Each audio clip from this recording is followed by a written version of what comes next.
It is always a privilege and an honor to be together, sitting under the ministry of the Word.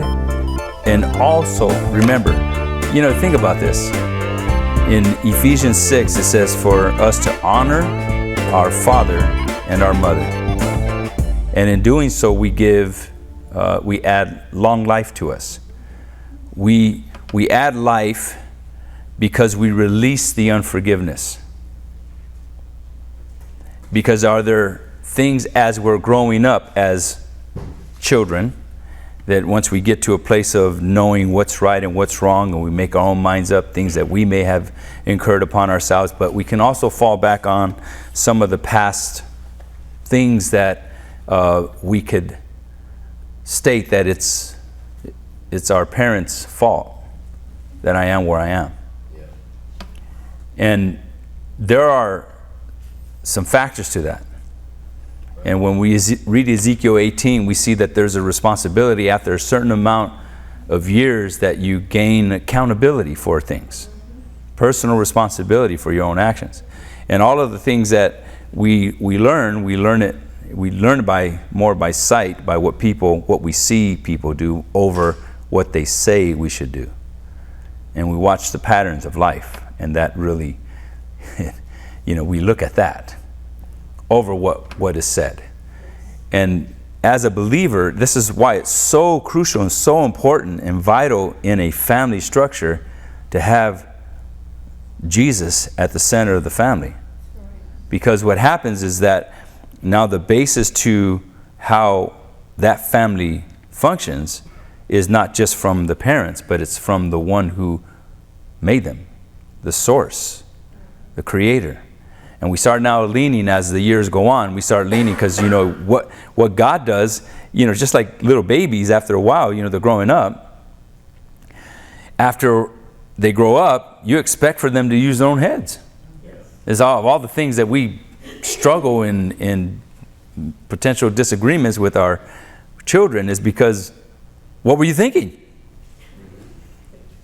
And did I give you enough to think with so you can choose to think right?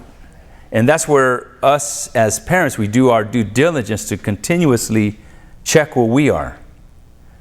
We're always working on ourselves. And then if you think about it from where God is His word, it's the final word, right?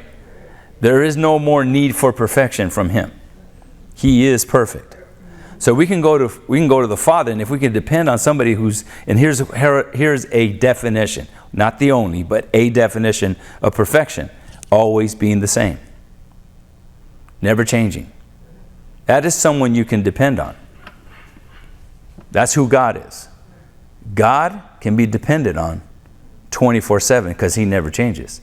He never changes on how He thinks about us, what His desire is for us, what His will is for us. It's always the same. So that premise of what we get from one of the commandments is to honor your father and your mother. It carries on in life on how we are in all that we do, our jobs, our professions, our careers, in every aspect of life. It is ongoing. It never stops. And once we get to the place of where we have a glorified body and we're not contending with all the demonic activity that's out there, because there is a spiritual entity that's there that wants to distract us from the right way of thinking. Well, once we're free from all of that, we're going to be in that place of continuously living holy, pure, righteous, true, all the things you could think of that is reflecting what we work on every day. It won't take work to do it. We're not going to be thinking, because we jokingly state, or I've stated it before, when I get to heaven, I'm going to ask Adam, what was wrong with you? Why did you choose to eat of the tree that we had to deal with all this stuff? We're not going to even be thinking about that. It's not going to even be a thought. We're going to be outside of this body this realm that we're in now, earth realm, that we're not going to have these kind of negative feelings.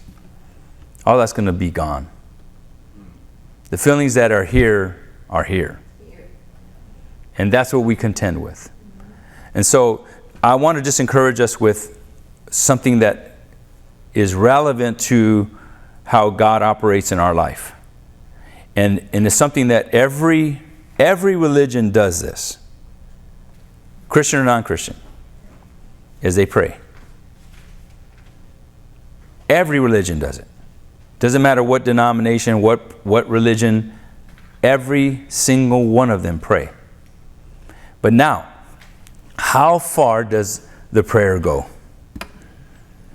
Now let's bring it to us with who we are as believers in the Lord Jesus Christ and Him being our King. Jesus is our King. So remember, and if you guys read if you did your reading assignment and reading Matthew chapter 6, you'll see that there is one thing that God said, that Jesus said about prayer. He says, make sure don't do your prayer before people. Do your prayer time in private. And this is the reason for this, is because, you know, God protects His word. He protects His name. And He gives you everything He needs, that we need in order to function.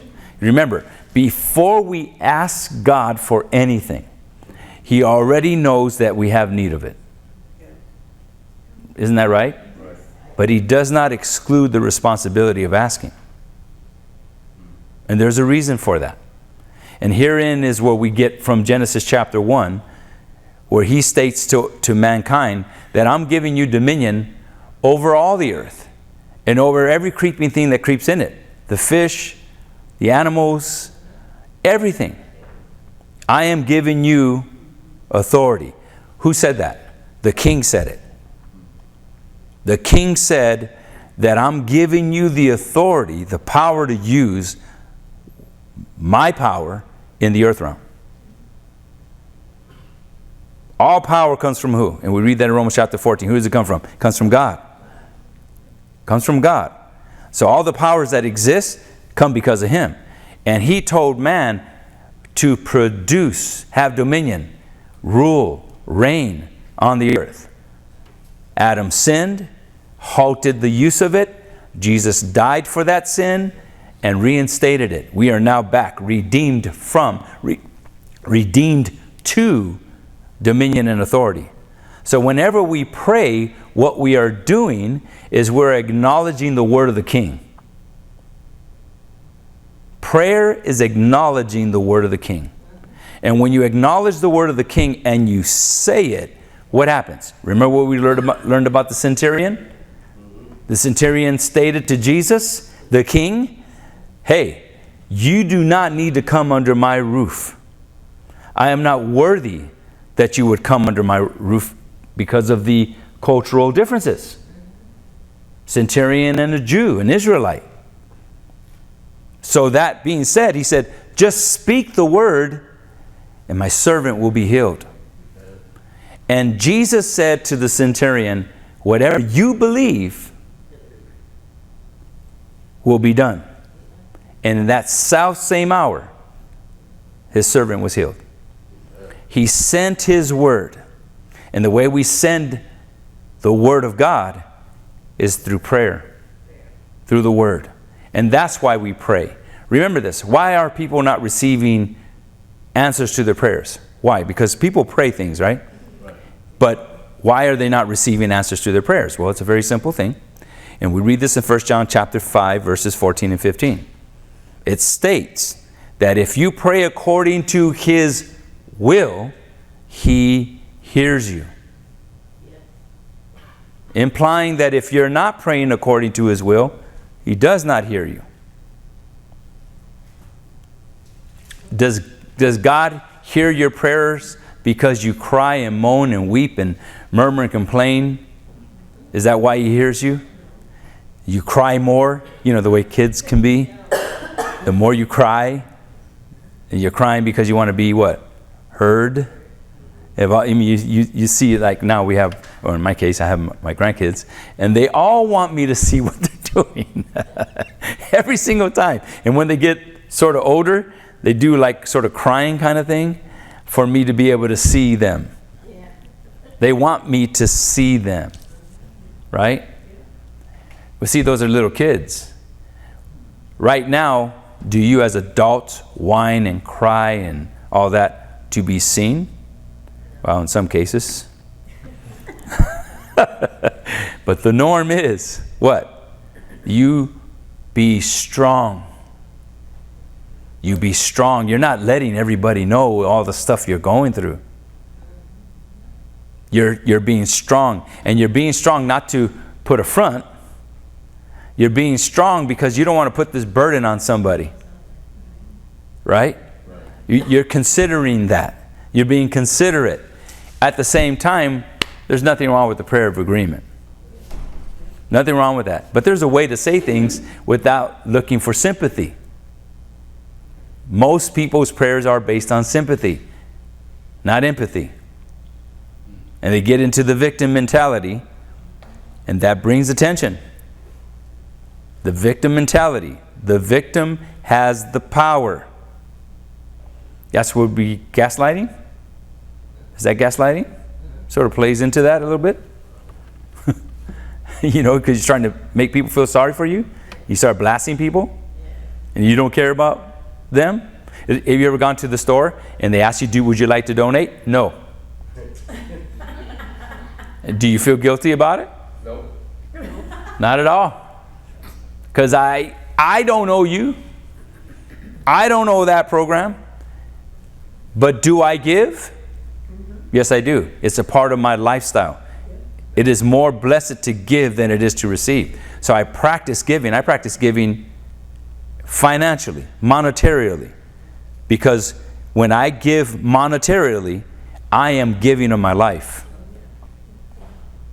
And it says, I love you. I appreciate you. I believe in what you're doing. So I'm thinking that there's something in the card. I think. If not, even the card alone, the words that you've spoken, I'm giving. It's given. Giving is honorable. When Jesus was brought into the world, what did the Magi's do? They came and they brought. Jesus never did nothing for them. He's just a baby. But what did they bring him? They said gifts. That's like on birthdays, like Jesus, birthday. So we still honor. So all these other denominations said, no, we don't want to bring South people giving to South. No, it's not. It's about honoring the life of the person. And it started with Jesus. It started before that. It was always, let me put it to you this way. If you're under the rulership of a king and you come to present yourself to the king and you do not bring a gift, you know what they would do to you? They kill you. Now that's taking it to the extreme, but that's part of what honor is. If you don't want to learn, you knew I was a king before you came. Just what you're supposed to do. Who was it that came to Solomon? The lady that was amazed at his wisdom. Huh? Not Bathsheba, but no. Queen. Yeah, the queen. Queen of Sheba. But what was her name? It doesn't matter. She brought multitudes of gold and silver and cattle and garments, everything to honor the king. And in return, the king gave back to her. Because that's our king. You give to him, he honors that gift. Amen? So when you pray, just remember this. We're only agreeing with what God has blessed us with already. And the release of that prayer, the release of that blessing comes through prayer. And we have to say, prayer is not thinking, prayer is saying. And if we say, we have to say it according to what? His will. What is his will? The Bible, the Word of God. You want to know what to pray? You need to do your research. And there's so many study aids out there, you don't have to bust your brain to find it. Just look it up, type it in. Whatever that may be. You know, whatever you want. It'll come up in your YouVersion, a lot of different apps. Yes. And it'll bring it up so you can be in agreement with the Word. Yeah. And the Word of the King, it doesn't matter how you got it, long as you get it. As long as it's yours and you say it. Yeah. Say what God says. Say it, and you'll see God move. Yeah. Amen? Yeah. Well, thank you for taking the time to join us. Trust this has been beneficial to you and encouraging to you. We are thanking the Lord for the blessing of being able to honor our pastors and leaders in our time. This whole month of October is a good thing. Nothing wrong with it. We know we honor the King of Kings and the Lord of Lords. God is all about loving each other. And so whenever you do so, you know, we have people in our lives that are special to us. So you express that gratitude. So thank you, pastors. Thank you for being who you are and paying the price for us. And you're honored throughout this whole month and throughout life. So if you want to join us here, we meet every Sunday at 11 a.m. here on the campus of Grace Baptist Church. Every Sunday at 11 a.m. in the E Building, Timothy Center. If you want to give to our ministry, you're giving through Venmo. You get to Faithwired. Remember to like, subscribe, and click the bell for notifications. So thank you for joining us. We'll see you next time.